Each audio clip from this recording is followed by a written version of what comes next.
Весеннее потепление принесло в Мирный гололед и сосульки. Наступил период повышенной опасности как для пешеходов, так и для водителей. Работы по очистке дорог от наледи и снега выполняет МУП-коммунальщик. Однако привести территорию города в полный порядок мешают постоянные снегопады. Подробности далее. Нынешняя зима выдалась снежной, тем самым доставив немало хлопот городским коммунальным службам. На полигон ТБУ уже вывезли 1200 кубометров снега, а это в 2 раза больше, чем в прошлую зиму. Главная задача, поставленная городскими властями перед коммунальными службами – убрать снег до наступления паводкового периода. Последние работы по очистке дорог проводили по улицам Тихонова, Комсомольская, 40 лет Октября, на площади Ленина и прилегающей к ней территории.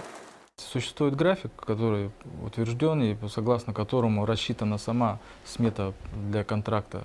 И согласно этого графика службы выходят в ночное время. Сейчас по улицам работы ведутся с 8 часов вечера до часу, до 2 часов ночи. Заметна ли работа коммунальщиков, мы поинтересовались у жителей Мирного.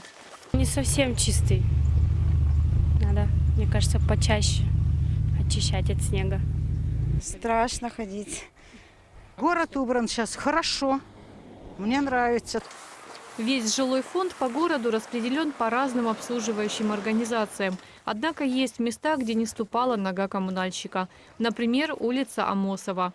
Местные жители говорят, что снегоуборочные работы проводились, но этого было недостаточно. Подходы к домам не расчищены, и с многих крыш нависают сосульки, которые могут привести к несчастному случаю. Погоду на эту неделю синоптики обещают переменчивую, поэтому внимательными следует быть как пешеходам, так и автомобилистам, чтобы период так называемого жестянчика не стал роковым.